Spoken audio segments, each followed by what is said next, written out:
তুরস্কের ডিফেন্স ইন্ডাস্ট্রিগুলো প্রতিদিন কোনো না কোনো নতুন টেস্ট সম্পন্ন করছে। এর ভেতরে তুরস্কের দুটি গুরুত্বপূর্ণ প্ল্যাটফর্ম নতুন টেস্ট সফলভাবে সম্পন্ন করেছে। একটি হচ্ছে তুরস্কের স্টিল ডোমের সর্বোচ্চ লেয়ার। এই সর্বোচ্চ লেয়ার হচ্ছে সিপার 2। এটি থেকে একটি গুরুত্বপূর্ণ পরীক্ষা তারা চালিয়েছে। এবং বাইরাক্তার TB3, এই বাইরাক্তার TB3 ড্রোনের নতুন একটি মিউনিশন দিয়ে সফল পরীক্ষা। তো আজকের ভিডিওতে আমরা আলোচনা করব সিপার 2 এয়ার ডিফেন্স সিস্টেমের এই নতুন পরীক্ষা এবং বাইরাক্তার TB3 এর চিরিত মিউনিশন বা চিরিত লেজার মিউনিশন দিয়ে এই সফল পরীক্ষার সম্পূর্ণ বিশ্লেষণ নিয়ে। সাথে থাকবে চিরিতের পুরা অ্যানালাইসিস এবং সিপার 2 এর পুরা স্পেসিফিকেশন বিশ্লেষণ।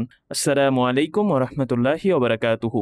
গত সপ্তাহে সিপার 2 নিয়ে আসেলসান একটি ভিডিও প্রকাশ করে, যে ভিডিওটাতে বলা হয়েছে যে এই ভিডিওটা হচ্ছে জুন মাসের এবং সিপার 2 এয়ার ডিফেন্স সিস্টেমের সিনপ টেস্টিং সেন্টার থেকে চালানো একটি ভিডিও বা একটি পরীক্ষা, সেটি কিনা তারা রেকর্ড করেছে। এই পরীক্ষাটি এমন যে তার মাধ্যমে একটি ম্যানোভারিং লক্ষ্যবস্তুকে সফলভাবে হিট করতে সক্ষম হচ্ছে সিপার 2 এয়ার ডিফেন্স সিস্টেমটি। এখন ম্যানোভারিং লক্ষ্যবস্তু বলতে কি বোঝায়, চলুন এই বিষয়টা আগে একটু জানি। ম্যানোভারিং লক্ষ্যবস্তু হচ্ছে এমন লক্ষ্যবস্তু যা স্পিড পরিবর্তন করে, ওঠানামা করে, ডিরেকশন পরিবর্তন করে যখন তখন, অর্থাৎ আনএক্সপেক্টেডলি এই ঘটনাগুলো ঘটতে পারে।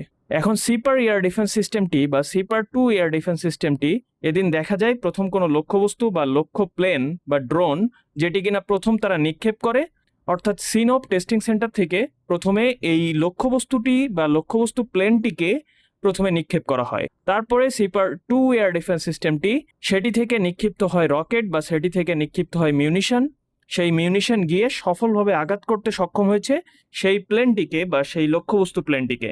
এখন চলুন আলোচনা করা যাক এই সিপার 2 এয়ার ডিফেন্স সিস্টেমটির বা সিপার 2 এর কিছু স্পেসিফিকেশন নিয়ে। সিপার 2 এয়ার ডিফেন্স সিস্টেমটির রেঞ্জ হচ্ছে 150 কিলোমিটার। এর আগে সিপার 1 এর রেঞ্জ ছিল 70 থেকে 100 কিলোমিটার পর্যন্ত। এবং এটি থেকে নিক্ষিপ্ত মিউনিশন, অর্থাৎ যে রকেটটি এটি থেকে নিক্ষিপ্ত হয়, সেটির লেন্থ হচ্ছে 6.3 মিটার এবং 420 মিলিমিটার ব্যাসযুক্ত এটি। এবং এই সিপার 2 এয়ার ডিফেন্স সিস্টেমটিতে যুক্ত হয়েছে ডেটা লিঙ্ক, রাডার সিকার।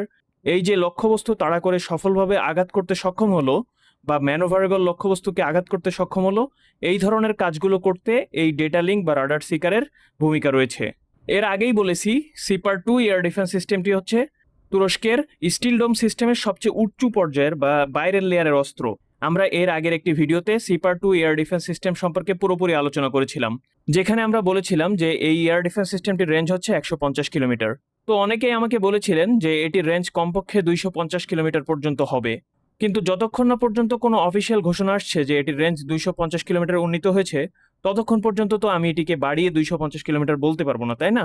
এটির ইন্টারসেপশন অ্যালটিটিউড হচ্ছে 30 কিলোমিটার এবং এটি 360 ডিগ্রি অ্যাঙ্গেলে আক্রমণ চালাতে পারে। ভার্টিক্যাল থ্রো বা অবলিক থ্রো দুইভাবেই থ্রো করতে পারে এটি। আর এই সিপার 2 এয়ার ডিফেন্স সিস্টেমটি তুরস্কের 3টি কোম্পানি একসাথে মিলে তৈরি করেছে, রকেটসান, আসেলসান এবং টিউবিটাক সেইজ। এখন চলুন আলোচনা করা যাক বাইরাক্তার TB3 ড্রোনটি থেকে যে চিরিত মিউনিশনের সফল টেস্ট সম্পন্ন করেছে তারা, সেই টেস্টটি সম্পর্কে। বাইকারে শেয়ারকৃত নতুন ভিডিওতে দেখা যায় বাইরাক্তার TB3 যেটি থেকে চিরিত মিউনিশনটি সফলভাবে লক্ষ্যবস্তুকে আঘাত করেছে। এখানে একটা জিনিস বলে রাখা ভালো, বাইরাক্তার TB3 তুরস্কের drone craft career TCG Anadolu থেকে ওঠানামা করতে পারে এবং সমুদ্রপৃষ্ঠে বিভিন্ন হামলা ঠেকাতে বা হামলা চালাতে বিভিন্ন টেস্ট সম্পন্ন করছে বর্তমানে এই ড্রোনটি। চিরিত হচ্ছে তুরস্কের অস্ত্র নির্মাতা প্রতিষ্ঠান রকেটসান। এই রকেটসানের একটি লেজার গাইডেড মিউনিশন বা মিসাইল।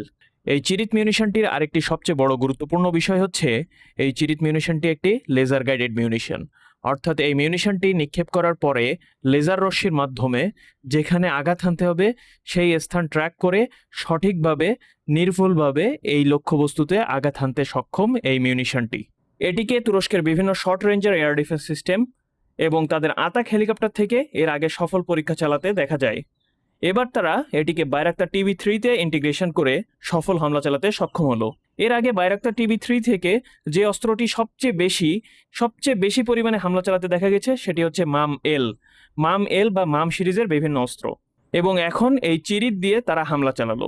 এখন চলুন আলোচনা করা যাক এই চিরিত মিউনিশনটির কিছু স্পেসিফিকেশন নিয়ে। এই চিরিত মিউনিশনটির ব্যাস হচ্ছে 70 মিলিমিটার এবং 2.75 ইঞ্চি। এটির লম্বা হচ্ছে 1.9 মিটার এবং এই মিসাইলটির ওজন হচ্ছে 15 কেজি। এই 15 কেজি ওজন কিন্তু বারুদ বাদে, অর্থাৎ মিসাইলটি 15 কেজি ওজন হবে বারুদ না ভরা অবস্থায়। এটির রেঞ্জ হচ্ছে 8 থেকে 15 কিলোমিটার, অর্থাৎ যখন এই মিউনিশনটিকে নিক্ষিপ্ত করা হবে বা নিক্ষেপ করা হবে, তখন এটি ৮ থেকে ১৫ কিলোমিটার পর্যন্ত গিয়ে হামলা চালাতে সক্ষম। এতে ইঞ্জিন হিসেবে ব্যবহার করা হয়েছে সলিড প্রোপ্যালেন্ট ইঞ্জিন। অর্থাৎ চিরিত হচ্ছে খুব ছোট একটি মিউনিশন এবং কম দূরত্বে অল্প খরচে হামলা চালানোর জন্য উপযুক্ত একটি প্ল্যাটফর্ম। তো আপনারা দেখতে পেলেন যে তুরস্কের ডিফেন্স ইন্ডাস্ট্রিগুলো বসে নেই, প্রতিদিন কোনো না কোনো নতুন পরীক্ষা তারা সম্পন্ন করছে এবং তারা যত দ্রুত সম্ভব তাদের ডিফেন্স ইন্ডাস্ট্রিগুলোকে আরও আপগ্রেডেড করতে চাচ্ছে। তো আপনারা জানাতে পারেন যে বাইরাক্তার TB2 এর পর বাংলাদেশের কি উচিত, বাইরাক্তার TB3 কেনা? আর আপনাদের অনেকের সিপার এয়ার ডিফেন্স সিস্টেম নিয়ে অনেক কোশ্চেন আছে যে এটি কবে আসছে বাংলাদেশে।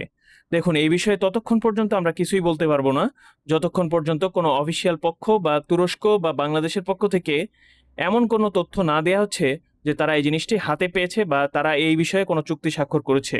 আরও জানাতে পারেন আপনারা যে কোন কোন বিষয়ে আপনারা পরবর্তীতে ভিডিও চান। তো আজকের ভিডিও এখানেই শেষ করছি।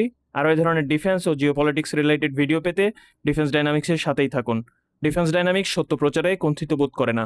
ভালো থাকুন, সুস্থ থাকুন। আসসালামু আলাইকুম ওয়া রাহমাতুল্লাহি ওয়া বারাকাতুহু।